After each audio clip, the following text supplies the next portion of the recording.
Hi hello welcome to our channel. ఇవాళ ఈజీగా chicken biryani ఎలా తయారు చేసుకోవాలో చూసేద్దాం. ముందుగా ఒక గిన్నె తీసుకొని 2 గ్లాసుల వరకు బాస్మతి బియ్యం తీసుకొని వాటర్తో శుభ్రం చేసి మళ్ళీ వాటర్ వేసుకొని 15 మినిట్స్ నానబెట్టుకుందాం. ఇప్పుడు బిర్యానీకి కావాల్సిన మసాలాను చూద్దాం. జీలకర్ర 1 టేబుల్ స్పూన్, మిరియాలు, యాలక బుడ్డలు 4-5, చెక్క లవంగాలు, అలాగే మరాఠీ మొగ్గ 1 టేబుల్ స్పూన్, ధనియాలు తీసుకొని మిక్సీ జార్లో వేసి మెత్తగా గ్రైండ్ చేసి పక్కకు తీసుకుందాం.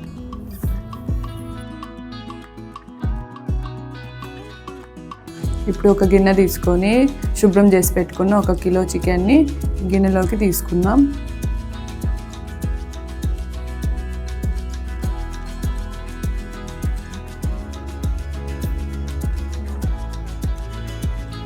ఒకటిన్నర టేబుల్ స్పూన్ అల్లం వెల్లుల్లి పేస్ట్ తీసుకుందాం.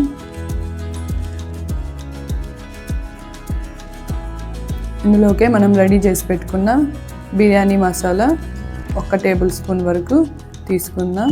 అలాగే garam masala 1 table spoon, 1.5 table spoon కారపొడి, 4 లేదా 5 పచ్చిమిరపకాయలు ఇలా సన్నగా తరిగి వేసుకోండి. అలాగే సాల్ట్, మనకి రుచికి సరిపడే సాల్ట్ కూడా వేసుకొని మొత్తం ఇలా బాగా ఒకసారి మసాలా పట్టేలాగా ముక్కలకి బాగా కలిపేసుకుందాం.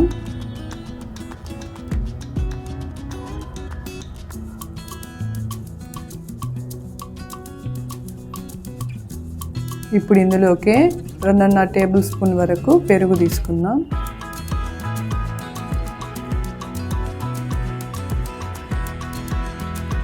పెరుగు కూడా వేసి ఇలా బాగా కలిపేసుకుందాం. పెరుగు వేసుకోవడం వల్ల ముక్కలు మెత్తగా టేస్టీగా ఉంటాయి. ఇప్పుడు ఇందులోకి కొద్దిగా కొత్తిమీర, కొద్దిగా పుదీనా సన్నగా తరిగి వేసుకొని మొత్తం ఒకసారి బాగా కలిపేసుకుందాం.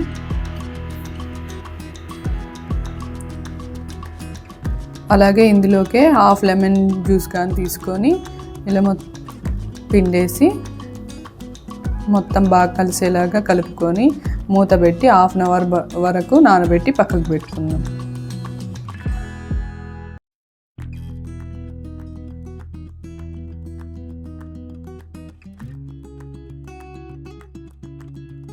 ముందుగా స్టవ్ ఆన్ చేసుకొని ప్యాన్ పెట్టుకొని, ప్యాన్ లేదా మందంగా ఉండే గిన్నె పెట్టుకోండి. అందులోకి 4 టేబుల్ స్పూన్ ఆయిల్ యాడ్ చేసుకోవాలి. తర్వాత 3 లేదా 4 టేబుల్ స్పూన్ల నెయ్యి కూడా యాడ్ చేసుకోండి. వేడయ్యాక 1.5 కప్పు వరకు ఇలా సన్నగా తరిగి పెట్టుకున్న ఆనియన్ ముక్కల్ని కూడా యాడ్ చేసి బ్రౌన్ కలర్ వచ్చే వరకు వేయించుకుందాం. ఇందులోకే 3 బిర్యానీ ఆకులు, 1 టేబుల్ స్పూన్ ఆవాలు కూడా వేసి వేయించుకుందాం.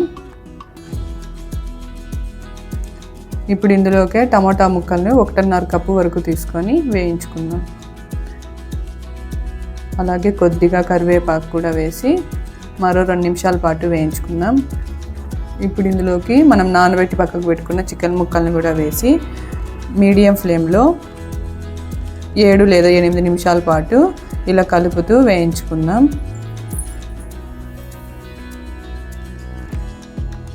మరోపక్క స్టవ్ ఆన్ చేసుకొని ఒక వెడల్పుగా ఉన్న గిన్నె పెట్టుకోండి. మీరు కుక్కర్లో చేసేట్టుగా ఉంటే కుక్కర్ పెట్టేసుకోండి.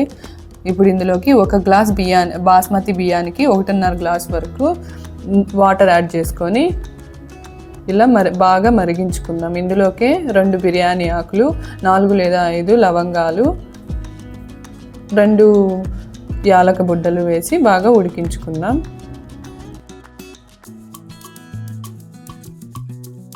ఇప్పుడు ఇందులోకి 1/2 కప్పు కొత్తిమీర, 1/2 కప్పు పుదీనాను కూడా వేసి 4 లేదా 5 నిమిషాల వరకు బాగా తెరలే వరకు ఉడికించుకుందాం. వాటర్ అనేది చూసారా ఎలా మరుగుతున్నాయో వాటర్. ఇప్పుడు ఇందులోకి మనం నానబెట్టి పక్కకు పెట్టుకున్న బాస్మతి బియ్యాన్ని కూడా వేసేసుకుందాం.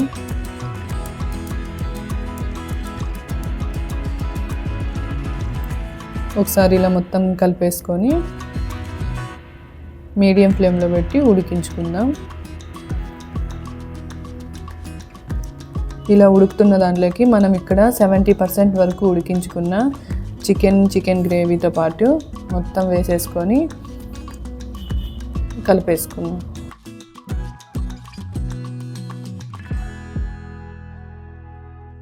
ఇలా మొత్తం ఒకసారి కింద నుంచి పై వరకు ఇలా బాగా కలిపేసుకొని రైస్ కుక్కర్ ఉంటే రైస్ కుక్కర్లో పెట్టేసుకున్నాం.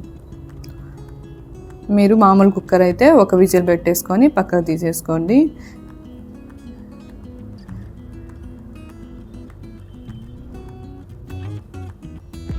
ఇప్పుడు ఇందులోకి పైన కొద్దిగా కొత్తిమీర, కరివేపాకు, అలాగే పుదీనా సన్నగా తరిగేసుకొని ఇలా పైన ఒకసారి వేసేసుకొని మూత పెట్టేసుకుందాం. ఇలా మధ్యలో ఒక్కసారి ఇలా కింద అడుగంటకుండా ఒకసారి ఇలా అంతా మొత్తం స్లోగా ఇలా కలిపేసుకొని మూత పెట్టేసుకుందాం. ఇప్పుడు బిర్యానీ కాంబినేషన్గా నేను కొత్తిమీర పుదీనా చట్నీ తయారు చేయబోతున్నాను. అందుకు ముందుగా స్టవ్ వెలిగించుకొని ప్యాన్ పెట్టుకొని ప్యాన్ వేడయ్యాక 3 లేదా 4 టేబుల్ స్పూన్ ఆయిల్ యాడ్ చేసుకుందాం. ఆయిల్ వేడయ్యాక 1/2 కప్పు వరకు ఆనియన్ ముక్కలు, మన కారానికి సరిపడే ఒట్టిమిరపకాయలు కూడా వేసుకొని ఇలా వేయించుకుందాం.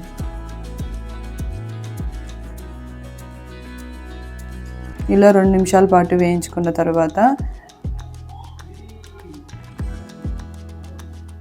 ఇందులోకి 1 టేబుల్ స్పూన్ మిరియాలు, 1 టేబుల్ స్పూన్ జీలకర్ర వేసి వేయించుకుందాం.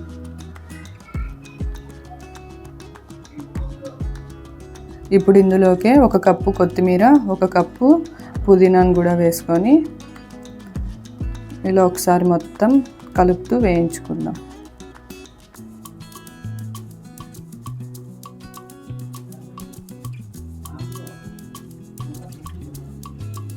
ఇప్పుడు ఇందులోకి 1 కప్పు వరకు టమాటా ముక్కల్ని కూడా యాడ్ చేద్దాం. అలాగే 1 నిమ్మకాయ సైజ్ అంతా చింతపండుని కూడా వేసి ఇలా 2 నిమిషాల పాటు వేయించుకుందాం. ఇలా వేయించి స్టవ్ ఆఫ్ చేసుకొని పక్కకు పెట్టుకొని మిక్సీ జార్లో వేసి మన టేస్ట్కి సరిపడే ఉప్పు కూడా యాడ్ చేసి ఇలా మెత్తగా గ్రైండ్ చేసి పక్కకు తీసుకున్నాం. ఇప్పుడు ఇందులోకి సన్నగా తరిగిపెట్టిన ఆనియన్ ముక్కల్ని కూడా యాడ్ చేసుకుందాం. అలాగే బిర్యానీ కాంబినేషన్గా రైతా కూడా రెడీ చేశాను. లోపలే మన వేడిగా బిర్యానీ కూడా మన కోసం రెడీ అయిపోయింది. చూసారా రైస్ ఎంత పొడిగా ఎంత బాగుందో, చూస్తూనే నోరు ఊరేలాగా ఉంది కదా. ఇలా మీరు కూడా ఒకసారి ట్రై చేయండి. నా వీడియో మీకు నచ్చితే లైక్ చేయండి, షేర్ చేయండి. బాయ్.